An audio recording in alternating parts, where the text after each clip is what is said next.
Hello students, चलिए start करते हैं class 11th physics chapter first का फिजिकल वर्ल्ड का सेकंड पार्ट। फर्स्ट पार्ट आपने अच्छे से क्लियरली समझ लिया होगा, कोई भी डाउट नहीं होगा किसी प्रकार का भी।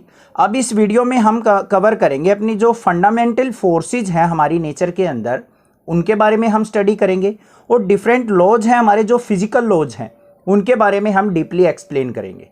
ठीक है, तो यहां से एक आध बार क्वेश्चन जरूर पूछ लिया जाता है, बड़े अच्छे से ध्यान से समझना है सारा का सारा कंसेप्ट। तो सबसे पहले अगर मैं बात करूं फंडामेंटल फोर्सेज इन नेचर की, तो हमारा जो टॉपिक है पहला वो है fundamental forces in nature. Forces in nature, तो नेचर के अंदर जो भी फोर्सेज है हमारी, वो सारी की सारी जो हैं इन फोर्सेज के अंडर ही हमारी आती हैं। तो अगर इनके अंदर हम बात करें तो यहां पे हमारी जो है 4 फंडामेंटल फोर्सेज है। सबसे पहली फोर्स की बात करें तो हमारी कौन सी फोर्स आती है? Gravitational force. तो फर्स्ट फोर्स जो होगी हमारी वो क्या होगी? Gravitational force. Gravitational force. Second जो होगी हमारी वो होती है हमारी weak nuclear force. Weak nuclear force. Third जो होती है हमारी वो होती है हमारी इलेक्ट्रोमैग्नेटिक फोर्स। Electromagnetic force. और जो फोर्थ आती है हमारी वो होती है strong nuclear force. Strong nuclear force.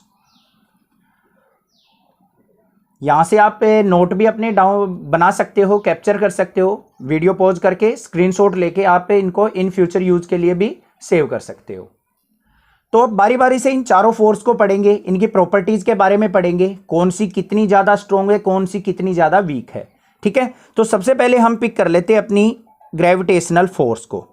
Gravitational force. अब ग्रेविटेशनल फोर्स का मतलब क्या है? अब ग्रेविटी के बारे में तो आपने पढ़ा है। ग्रेविटी क्या होती है? जिसके कारण हमारी क्या है, ऑब्जेक्ट्स जो है अर्थ के सेंटर की तरफ क्या होती हैं, गिरती हैं, उसको ग्रेविटी कहते हैं। अब ग्रेविटेशनल फोर्स जो है हमारी कब रोल प्ले करती है? जब हमारी कोई भी दो ऑब्जेक्ट्स जिनका कुछ मास होता है और कुछ सेपरेटेड बाय सम डिस्टेंस होती हैं, तो उन दोनों ऑब्जेक्ट्स के बीच में हमेशा क्या होती है, एक फोर्स एग्जिस्ट करती है, और उस फोर्स को हम क्या कहते हैं? Attractive force. मतलब जो भी हमारे यूनिवर्स के अंदर कोई भी दो हैवली बॉडीज है जिनका कुछ मास है, तो उन दोनों के बीच में क्या होगा? हमेशा अट्रैक्टिव फोर्स होती है। कैसे? एग्जांपल देखते हैं। मान लीजिए हमारे पास एक ऑब्जेक्ट ये है, एक ऑब्जेक्ट ये है, इसका मास मान लीजिए m1 है, इसका मास m2 है। इन दोनों के बीच में डिस्टेंस मान लिया क्या है? r। कोई भी मान सकते हैं, r मान लो, d मान लो, जो भी आपका दिल करे। तो यहां पे एक फोर्स एग्जिस्ट करेगी इन दोनों के बीच में, दोनों के मास की वजह से। वो जो फोर्स होगी वो डायरेक्टली प्रोपोर्शनल किसके होगी? Multiplication of both mass, means m1 into m2 के। डायरेक्टली प्रोपोर्शनल का मतलब आपको अच्छे से पता होगा। अगर मान लीजिए ये इसके डायरेक्टली प्रोपोर्शनल कहा है, मतलब ये चीज अगर फोर्स अगर इंक्रीज होगी तो मास भी क्या होगा? इंक्रीज। अगर मास डिक्रीज होगा तो फोर्स भी क्या हो जाएगी? डिक्रीज। ये होता है डायरेक्टली प्रोपोर्शनल का मतलब। दूसरा रिलेशन क्या है हमारा? डिस्टेंस के साथ। तो जो ये फोर्स है हमारी इनवर्सली प्रोपोर्शनल होती है square of distance between them. तो जो भी उनके बीच में डिस्टेंस है उसके स्क्वायर के इनवर्सली प्रोपोर्शनल। इनवर्सली का मतलब होता है उल्टा। एक चीज अगर हमारी इंक्रीज होगी तो दूसरी क्या हो जाएगी? डिक्रीज। ये होता है इनवर्सली प्रोपोर्शनल। तो यहां पे हमारी फोर्स की दो इक्वेशन फॉर्म हो गई। फर्स्ट इक्वेशन ये, सेकंड इक्वेशन ये।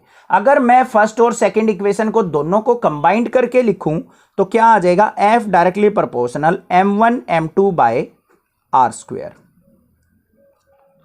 क्लियर है? कोई दिक्कत नहीं है।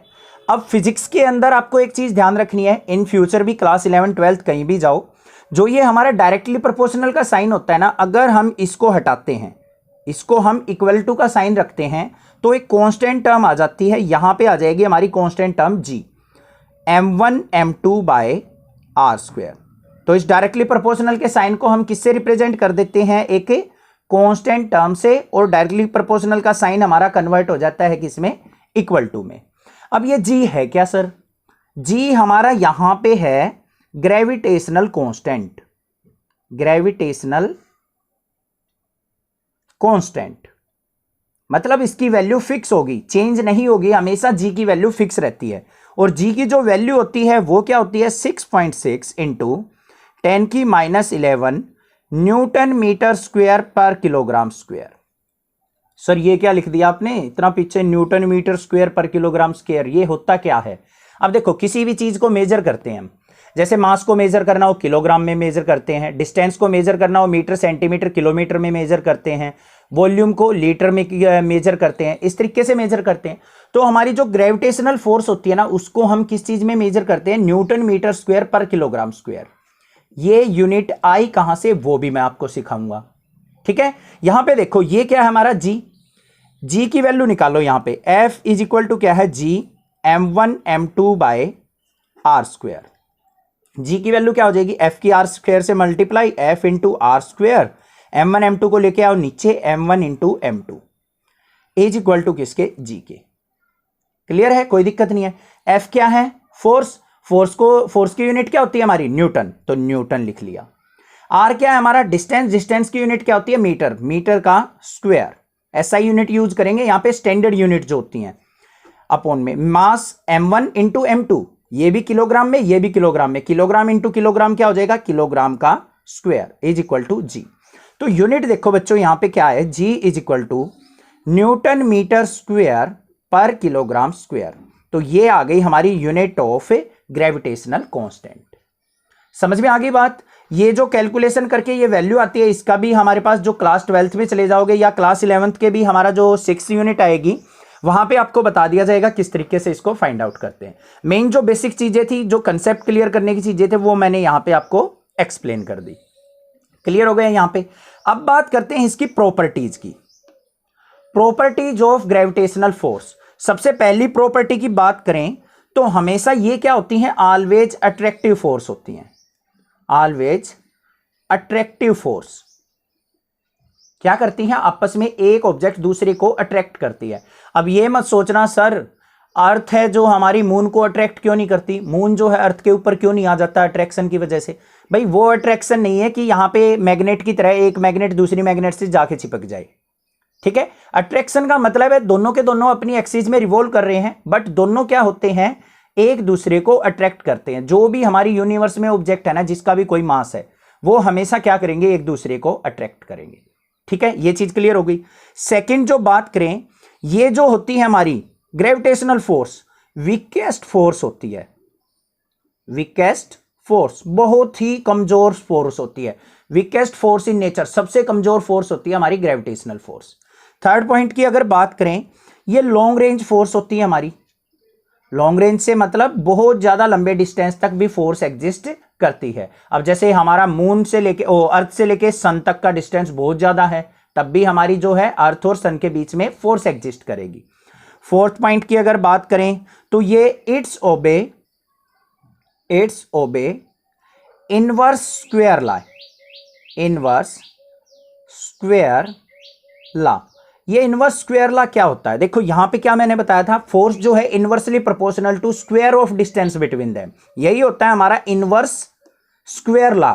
इस लॉ को ये फॉलो करती है। मतलब जैसे जैसे आर की वैल्यू क्या होती चली जाएगी, इंक्रीज होती चली जाएगी, फोर्स क्या होती चली जाएगी, डिक्रीज।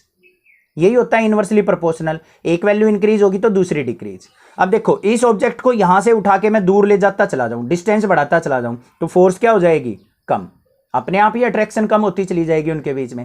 क्लियर, समझ में आ गया। नेक्स्ट पॉइंट देखते हैं, फिफ्थ पॉइंट क्या है। ये जो फोर्स होती है ये सेंट्रल फोर्स होती है। क्या होती है, सेंट्रल फोर्स इन नेचर। अब ये सेंट्रल फोर्स से मतलब क्या है, सेंटर से सेंटर की ओर लगती है। ये ऑब्जेक्ट है, इसके सेंटर से लेके इस ऑब्जेक्ट के सेंटर से, ये नहीं है कि बाहर बाहर से फोर्स अट्रैक्ट हो रही है, सेंटर से सेंटर की तरफ अट्रैक्शन होती है, इसलिए इनको क्या कहा जाता है, सेंट्रल फोर्स बोला जाता है। सिक्स्थ पॉइंट देखेंगे, ये क्या है, नो मीडियम रिक्वायर्ड। इन फोर्स को कोई भी मीडियम रिक्वायर्ड नहीं होता है कि दोनों के बीच में कोई मीडियम होना चाहिए तभी अट्रैक्शन होगी, ऐसा कोई कंपल्सन नहीं होता। क्लियर होगी बात। इलेक्ट्रोमैग्नेटिक फोर्स, ये ग्रेविटेशनल फोर्स आपको अच्छे से क्लियर हो गई होगी, इसकी प्रॉपर्टीज भी आपको समझ आ गई होंगी। अब इससे रिलेटेड होती है हमारी थर्ड फोर्स, इलेक्ट्रोमैग्नेटिक फोर्स। पहले उसको पढ़ेंगे, फिर वीक न्यूक्लियर फोर्स और स्ट्रॉन्ग न्यूक्लियर फोर्स को पढ़ेंगे। तो नेक्स्ट पेज पे देखते हैं इलेक्ट्रोमैग्नेटिक फोर्स। अब सेकंड जो फोर्स पढ़ रहे हैं हम, क्या पढ़ रहे हैं? इलेक्ट्रोमैग्नेटिक फोर्स, क्योंकि ये ग्रेविटेशनल फोर्स से ही रिलेटेड होते हैं, इसलिए हम यहां पे इसको पहले पढ़ रहे हैं। ठीक है, वीक न्यूक्लियर फोर्स और स्ट्रॉन्ग को पढ़ेंगे इनके बाद में। अब इलेक्ट्रोमैग्नेटिक फोर्स नाम से देखो, इलेक्ट्रो मीन्स क्या होता है? हमारा चार्ज। ठीक है, तो चार्ज पार्टिकल्स के बीच में अगर जो फोर्स एग्जिस्ट करती है उसको कहते हैं हम इलेक्ट्रोमैग्नेटिक फोर्स। कैसे काम करती है वो देख लेते हैं। मान लीजिए हमारे पास कोई चार्ज है, ये Q1, और दूसरा चार्ज है, मान लीजिए हमारे पास क्या है? Q2। चार्ज को हम Q1 से Q से रिप्रेजेंट करते हैं, तो ये मान लीजिए हमारे पास Q1 चार्ज है, ये हमारे पास Q2 चार्ज है, और इन दोनों के बीच में डिस्टेंस मान लिया क्या है? D। ठीक है, तो इन दोनों के बीच में भी क्या होगी? हमारी फोर्स एग्जिस्ट करेगी। अब जो इलेक्ट्रोमैग्नेटिक फोर्स होती है ना, वो ऑलवेज अट्रैक्टिव नहीं होती, वो रिपल्सिव भी हो सकती है। अगर दोनों चार्ज सेम हो तो क्या होगा? इनके बीच में रिपल्सन होगी। जैसे बॉयज आपस में एक दूसरे को रिपेल करते हैं, बॉयज गर्ल्स क्या करते हैं? अट्रैक्ट करते हैं। तो अपोजिट नेचर होता है जो वो अट्रैक्शन होती है, सेम नेचर क्या होता है? रिपल्सन शो करता है। तो यहां पे फोर्स देखो, डायरेक्टली प्रोपोर्शनल जो होती है वो क्या होती है? Multiplication of both charge, Q1 into Q2 को। दूसरा, फोर्स जो होती है इनवर्सली प्रोपोर्शनल होती है square of distance between them. मतलब यहां पे चार्ज जो भी हमारे चार्ज हैं, अगर वो एक दूसरे से दूर जाते चले जाएंगे तो फोर्स क्या होती चली जाएगी? वीक होती चली जाएगी। मींस डिस्टेंस इंक्रीज पे फोर्स जो होगी वो क्या हो जाएगी? हमारी डिक्रीज। तो एक तो इक्वेशन ये आ गई हमारी, एक इक्वेशन ये आ गई। दोनों इक्वेशन को अगर मैं कंबाइन करके राइट डाउन करना चाहता हूं तो क्या लिख सकता हूं? F directly proportional Q1 Q2 by D square. Clear है? कोई दिक्कत नहीं है। अब मैंने बताया था अगर हमें डायरेक्टली प्रोपोर्शनल का साइन रिमूव करके इक्वल टू बनाना है तो हमारा डायरेक्टली प्रोपोर्शनल साइन एक कांस्टेंट टर्म दे देता है, और यहां पे कांस्टेंट टर्म क्या आ जाएगी? हमारी K Q1 Q2 by D square. अब सर ये K क्या होता है?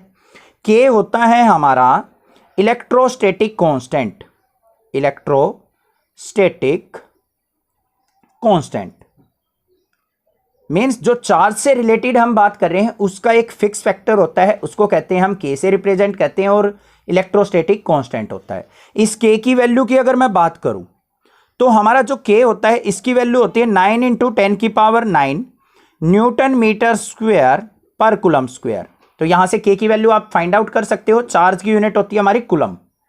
चार्ज को हम कूलम में रिप्रेजेंट करते हैं, डिस्टेंस को मीटर में और फोर्स को न्यूटन में। तो न्यूटन मीटर स्क्वायर पर किलोग्राम पर coulomb square easily find out कर लोगे, अभी अभी सिखाया था। तो ये तो था हमारा इलेक्ट्रोमैग्नेटिक फोर्स के बारे में। ठीक है, अब इसकी प्रॉपर्टीज के बारे में पढ़ लेते हैं हम, जो हमारी यहां पे प्रॉपर्टीज लाई करेंगे। सबसे पहली बात क्या करेंगे हम, इसकी फोर्स का नेचर देख लेते हैं कैसा होता है। ये अट्रैक्टिव भी हो सकता है हमारा, और सेकंड जो है रिपल्सिव भी हो सकता है। बोथ टाइप का नेचर हमारा इस फोर्स का हो सकता है, attractive as well as repulsive. Second point पे चलते हैं। ये क्या होती हैं? स्ट्रॉन्गेस्ट फोर्स होती हैं। स्ट्रॉन्गेस्ट फोर्स, हाईएस्ट तो नहीं कहेंगे but strongest force in nature होती हैं हमारी। ठीक है, वो बाद में देख लेंगे ये हाईएस्ट स्ट्रॉन्गेस्ट है या नहीं है, वो एक रिलेशन होता है, वो बाद में बता दूंगा और उस पर क्वेश्चन जरूर बनता है। थर्ड पॉइंट की बात करें तो ये भी हमारी क्या होती है? लॉन्ग रेंज फोर्स होती है। लॉन्ग रेंज फोर्स, जैसे हमारी ग्रेविटेशनल फोर्स थी, कुछ कुछ प्रॉपर्टी वही चल रही है हमारी यहाँ पे।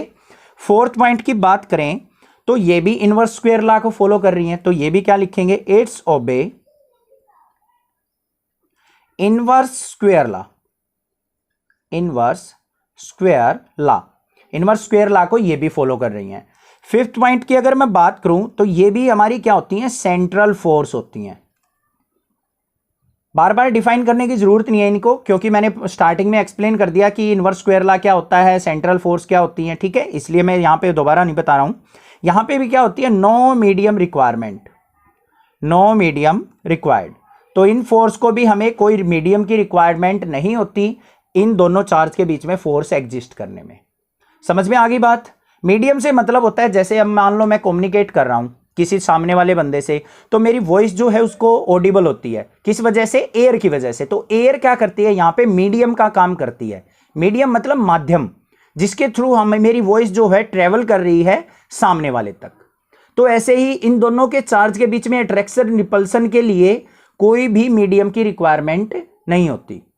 अब ये रिपल्सिव कब होती हैं? अगर दोनों पॉजिटिव पॉजिटिव चार्ज हो, ये भी पॉजिटिव है ये भी पॉजिटिव, दोनों क्या करेंगे, एक दूसरे को रिपेल करके भागेंगे। दोनों नेगेटिव हों तो क्या होगा, तब भी इनके बीच में रिपल्सन होगी। और एक अगर पॉजिटिव है एक हमारा नेगेटिव है तो दोनों के बीच में क्या होगी, अट्रैक्शन। तो इस तरीके से हमारी जो ये फोर्स है एग्जिस्ट करती है। क्लियर हो गई बात? सेकेंड जो फोर्स थी वो भी क्लियर हो गई होगी। थर्ड बात करते हैं हम स्ट्रॉन्ग न्यूक्लियर फोर्स की, और लास्ट में पढ़ेंगे weak nuclear force. Strong nuclear force से हमारा मेन मोटिव है क्या? अब आपने न्यूक्लियस के बारे में तो पढ़ा होगा। ये मान लीजिए हमारा क्या है, न्यूक्लियस। अब न्यूक्लियस के अंदर होता क्या है? न्यूक्लियस के अंदर हमारे प्रोटॉन्स होते हैं, न्यूट्रॉन्स होते हैं। इन सब को क्या करता है न्यूक्लियस जो है, बाइंड करके रखता है, इकट्ठा करके रखता है, प्रोटॉन को भी न्यूट्रॉन को भी। ठीक है, तो ये जो फोर्स होती है इसके अंदर, जिसके कारण प्रोटॉन और न्यूट्रॉन हमारे न्यूक्लियस के अंदर बंध के रहते हैं, इकट्ठे रहते हैं, उसी फोर्स को हम स्ट्रॉन्ग न्यूक्लियर फोर्स से कहते हैं। The force through which proton and neutron binding together in nucleus is called strong nuclear force. Clear बात? डेफिनेशन समझ में आ गई होगी, कोई भी दिक्कत नहीं है। अब यहां पे सबसे पहले मैं अगर बात करूं प्रॉपर्टीज की, बाकी कुछ और ज्यादा है नहीं यहां पे, तो प्रॉपर्टीज देख लेते हैं हमारी क्या है। ये क्या होती है, ये भी स्ट्रॉन्गेस्ट फोर्स होती है हमारी, स्ट्रॉन्गेस्ट फोर्स होती है इन नेचर। सेकेंड पॉइंट की बात करूं मैं, तो ये शॉर्ट रेंज फोर्स होती हैं, short range force. Short range force से मतलब देखो क्या है, शॉर्ट रेंज फोर्स से मतलब जो ये न्यूक्लियस का साइज है ना हमारा, इसके अंदर ही इनकी फोर्स होगी, इससे बाहर इनकी कोई भी फोर्स एग्जिस्ट नहीं करेगी। तो शॉर्ट रेंज फोर्स मतलब कितने डिस्टेंस तक ये एग्जिस्ट करती हैं, 10⁻15 मीटर, क्योंकि न्यूक्लियस का साइज क्या होता है 10⁻15 मीटर, रदरफोर्ड ने एक्सप्लेन किया था। तो इतने डिस्टेंस तक ये फोर्स हमारी एग्जिस्ट कर सकती हैं। क्लियर? थर्ड पॉइंट देखते हैं। थर्ड पॉइंट क्या है, ये क्या होती है, नॉन सेंट्रल फोर्स होती है। अब यहां पे देखो ये तो एक ही न्यूक्लियस है, कोई दूसरे न्यूक्लियस के बीच में तो फोर्स नहीं है, तो ये क्या होती है हमारी non central force, non central force होती हैं ये।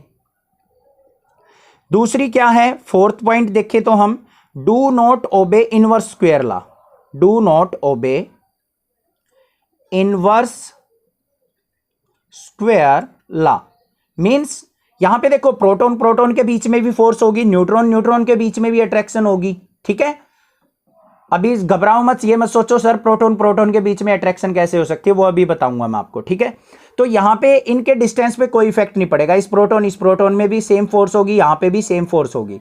तो ऐसा नहीं है कि इनवर्स स्क्वायर लॉ को ये ओबे करती हो। फिफ्थ पॉइंट की अगर बात करूं मैं, ये जो फोर्स होती है हमारी, it's charge independent, charge independent. तो ये जो फोर्स होती है ये हमेशा चार्ज इंडिपेंडेंट होती है। मतलब अगर मान लो आपको कह दे कि सर इसके अंदर तो 2 प्रोटॉन है, मान लीजिए इसके अंदर क्या है, बहुत सारे प्रोटॉन है, सभी के ऊपर हमारा क्या होता है, प्रोटॉन के ऊपर पॉजिटिव चार्ज, तो सर ये भी पॉजिटिव ये भी पॉजिटिव, तो दोनों के बीच में तो रिपल्सन होनी चाहिए, ये प्रोटॉन यहां पे एग्जिस्ट ही नहीं करना चाहिए, क्योंकि रिपल्सन के कारण ये भाग जाना चाहिए। बट ऐसा नहीं होता। क्यों नहीं होता? क्योंकि ये जो फोर्स होती है हमारी स्ट्रॉन्ग न्यूक्लियर फोर्स, चार्ज पे डिपेंड नहीं होती है। ये बस क्या करती है, इसको पता है इस फोर्स को कि प्रोटॉन और न्यूट्रॉन को मुझे इकट्ठा करके रखना है, किसके अंदर, न्यूक्लियस के अंदर। जैसे हमारे घर के अंदर क्या होता है, हेड होता है, मुखिया होता है, वो क्या करता है, सभी को आपस में बाइंड करके रखता है, इकट्ठा करके रखता है। ऐसे ही यहां पे न्यूक्लियस क्या करता है, प्रोटॉन न्यूट्रॉन्स ये फैमिली मेंबर्स है, इनको यहां पे इकट्ठा बांध के रखता है। उनको चार्ज से कोई मतलब नहीं है कि वो उसके अपोजिट है या नहीं है, हमेशा घर के अंदर ही रखेगा उनको। ठीक है, जैसे मान लीजिए भाई बहन है, अपोजिट पार्टी बन जाए, मान लीजिए एक दूसरे से एंटी हो जाए, अपोजिट हो जाए, लड़ाई हो जाए, तो ऐसा नहीं है कि फैमिली मेंबर उनको बाइंड करके नहीं रखेगा। ये नहीं करेगा कि भाई घर से बाहर निकल जा, बहन बाहर से घर से बाहर निकल जा, ऐसा नहीं होगा, उनको घर के अंदर ही बाइंड करके रखेगा। तो यहां पे इनके चार्ज से कोई मतलब नहीं है कि दोनों एक दूसरे को रिपेल कर रहे हैं या अट्रैक्ट कर रहे हैं, बस मेन चीज है इनको न्यूक्लियस के अंदर इकट्ठा करके रखना। तो प्रोटॉन प्रोटॉन को भी ये क्या करेगा, इकट्ठा फैमिली मेंबर मान के न्यूक्लियस के अंदर रखेगा, और न्यूट्रॉन न्यूट्रॉन को भी रखेगा। समझ में आ गई बात, स्ट्रॉन्ग न्यूक्लियर फोर्स क्या है, कोई दिक्कत की बात नहीं होगी। क्लियर हो गई होगी। अब बात करते हैं अपनी वीक न्यूक्लियर फोर्स की, जो हमारी फोर्थ फोर्स है। सबसे पहले तो आपको यह पता होना चाहिए कि वीक न्यूक्लियर फोर्स जो है वो कहां पे एग्जिस्ट करती है, कैसे एग्जिस्ट करती है। अब देखो, मान लीजिए हमारे पास क्या है, ये न्यूक्लियस है, इसके अंदर से हम क्या करते हैं, बीटा डिके करते हैं। ये बीटा डिके होता क्या है, ये आपको जो आपकी 7th 8th यूनिट आएगी वहां पे आपको अच्छे से क्लियर हो जाएगा, क्लास 12th में। बट यहां पे थोड़ा सा समझ लो, बीटा डिके होता क्या है। जो भी हमारा न्यूक्लियर प्रोसेस होता है ना, जैसे न्यूक्लियर बॉम्ब वगैरह बनते हैं, वहां पे क्या होता है, एमिशन ऑफ इलेक्ट्रॉन होता है। एमिशन ऑफ इलेक्ट्रॉन मतलब बीटा पार्टिकल को रिमूव आउट किया जाता है न्यूक्लियस से। तो यहां पे इसके अंदर से क्या होगा, हमारा दो पार्टिकल्स निकलते हैं, एक तो इलेक्ट्रॉन निकलता है और दूसरा जो निकलता है हमारा, वो निकलता है हमारा अनचार्ज पार्टिकल न्यूट्रिनो। क्या होता है, न्यूट्रिनो। ये हमारा अनचार्ज पार्टिकल होता है, ये हमारा इलेक्ट्रॉन क्या है, नेगेटिवली चार्ज है।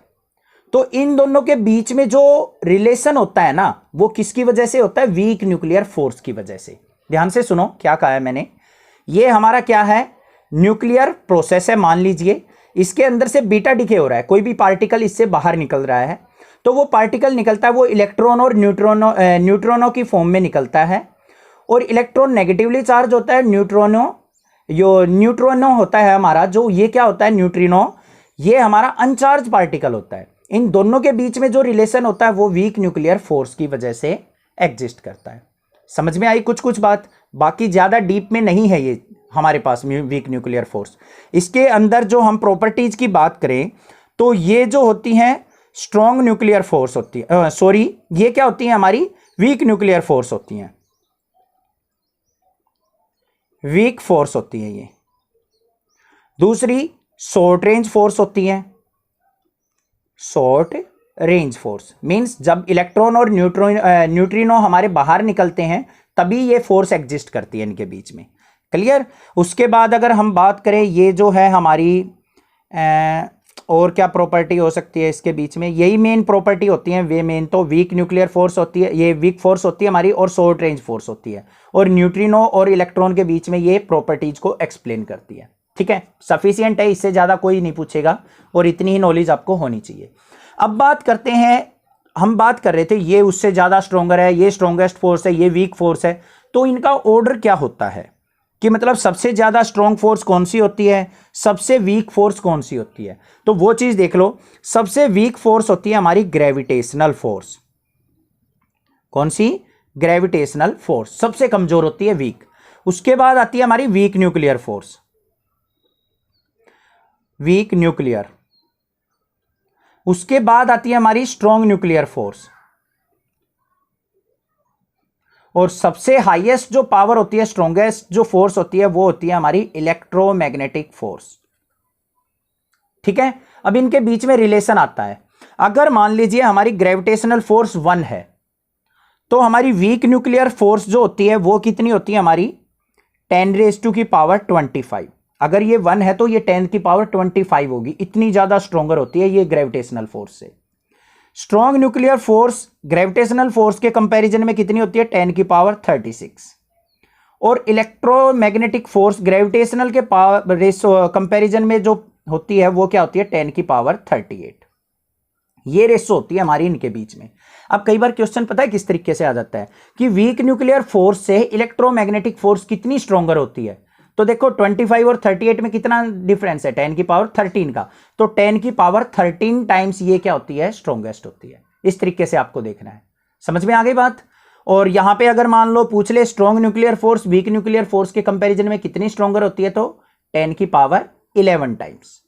समझ में आ गई होगी बात, क्लियर हो गया कंसेप्ट। सारी की सारी फोर्स, उनकी प्रॉपर्टीज अच्छे से एक्सप्लेन हो गई होंगी। अब बात करते हैं अपनी फिजिकल लॉज की। डीपली एक्सप्लेन कर रहा हूं मैं, थोड़ा सा टाइम जरूर लग रहा है, बट अच्छे से ध्यान से समझनी है वीडियो। अब बात करते हैं अपनी फिजिकल लॉज की। तो अब बात आती है नेचर ऑफ फिजिकल लॉज या फिर कंजर्वेशन लॉज। मोस्ट इंपॉर्टेंट है, बहुत जगह देखने को मिलेंगे क्लास 12 तक, आपको ध्यान से समझने हैं। ठीक है, अब सबसे पहले अगर मैं बात करूं नेचर ऑफ फिजिकल लॉज या फिर कंजर्वेशन लॉज का मतलब क्या है। ठीक है, कंजर्वेशन का मतलब क्या होता है, अगर कोई फिजिकल क्वांटिटी हमारी रिमेन्स कांस्टेंट रहती है।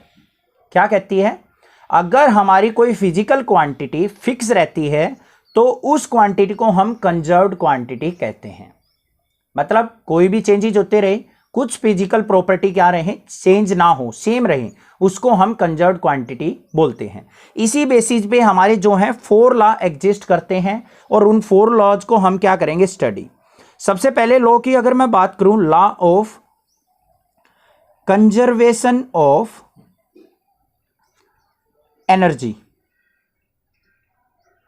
क्या होता है, law of conservation of energy. Second law की बात करें, law of conservation of linear momentum.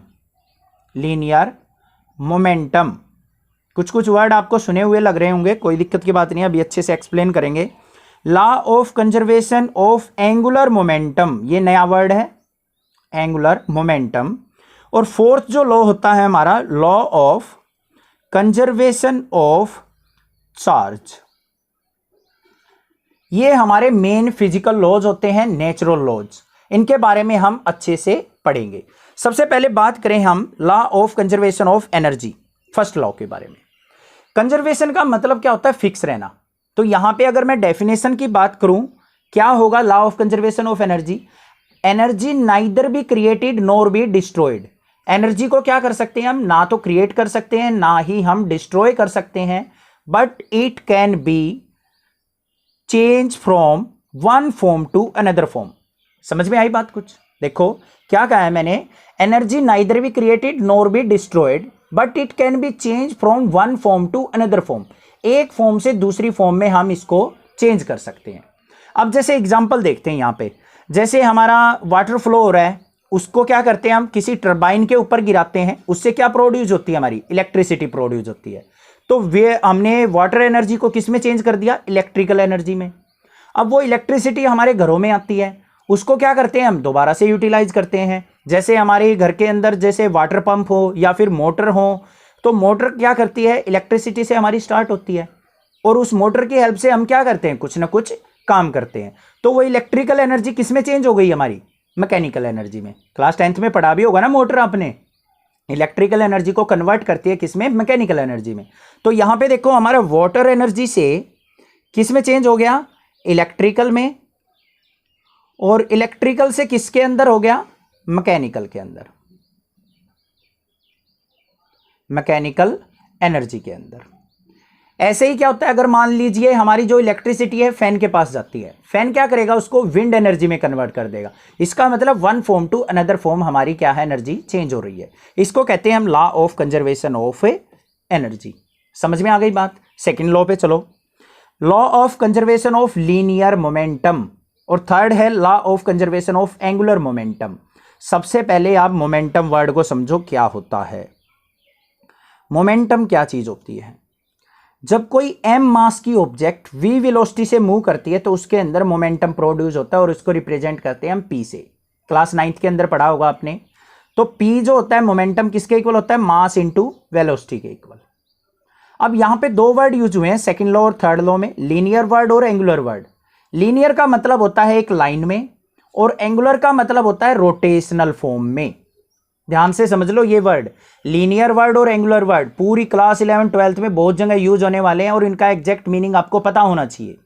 Linear का मतलब होता है एक लाइन की फॉर्म में, एंगुलर का फॉर्म मतलब होता है एक रोटेशनल फॉर्म में। लीनियर मतलब लाइन की फॉर्म में मोमेंटम, और एंगुलर मतलब रोटेशनल फॉर्म में मोमेंटम। अब इनके एग्जाम्पल समझो, तब आपको पता चल जाएगा लीनियर मोमेंटम और एंगुलर मोमेंटम है क्या चीज। सबसे पहले अगर मैं लीनियर मोमेंटम की डेफिनेशन की बात करूं तो क्या होगा, without any external force linear momentum remains constant. क्या कहा है, without any external force, any external force, जब तक कोई भी बाहरी फोर्स ना लगे लीनियर मोमेंटम क्या रहेगा, रिमेन्स कांस्टेंट। रिमेन्स फिक्स भी कह सकते हैं, कांस्टेंट भी कह सकते हैं।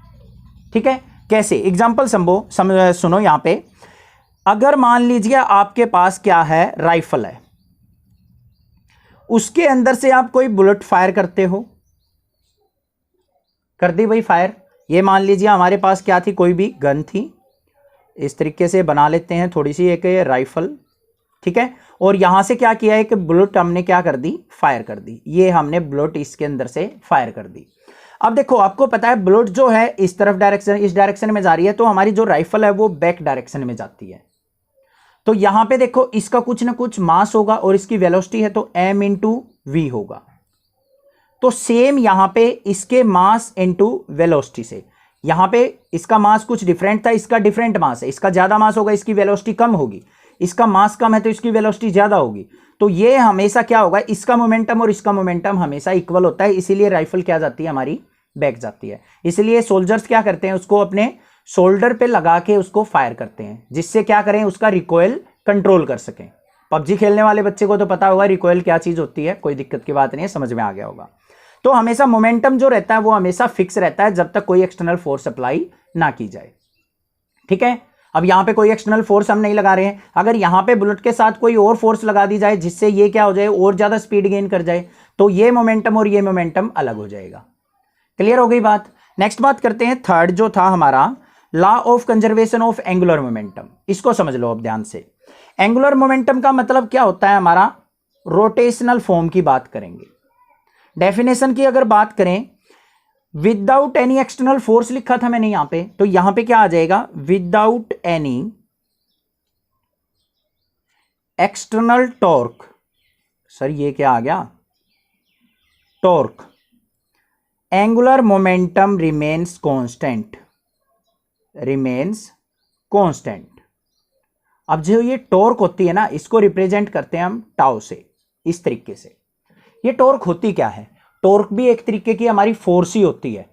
टॉर्क क्या होती है, एक तरीके की फोर्स ही होती है जो कि एंगुलर फॉर्म में अप्लाई होती है। कैसे, एग्जांपल देखो, जैसे आपका कोई डोर है, हमारे जो रूम का डोर है उसको देखना, जहां पे वो अटैच होता है ना, वहां से कभी उसको क्या करना, ओपन करके देखना या फिर क्लोज करके देखना नहीं कर पाओगे।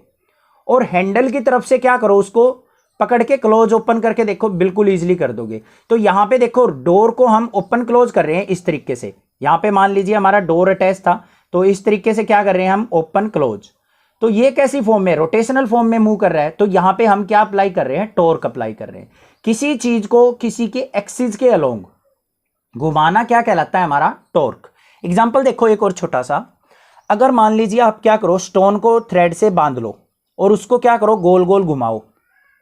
घुमाते हैं तो उसके अंदर क्या प्रोड्यूस होता है, हम फोर्स अप्लाई कर रहे हैं एक तरीके से उसको घुमाने के लिए, उस फोर्स को हम क्या कहेंगे, टॉर्क। क्योंकि अपनी फिंगर के चारों तरफ हम क्या कर रहे हैं, उस स्टोन को रोटेट कर रहे हैं एक फिक्स एक्सिस के अलोंग, तो उसको हम क्या कहेंगे, टॉर्क कहेंगे।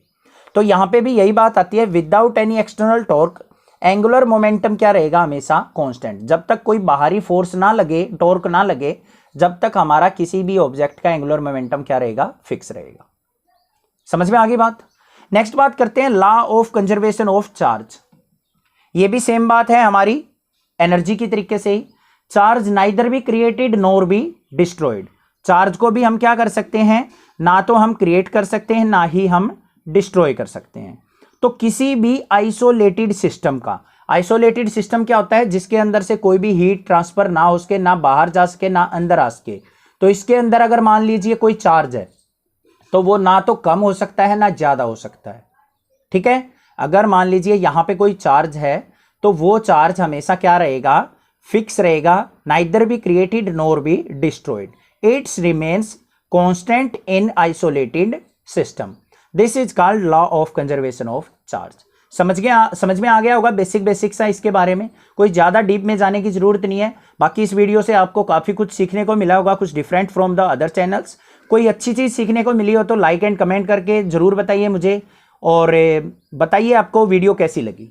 Thank you students for watching next classes.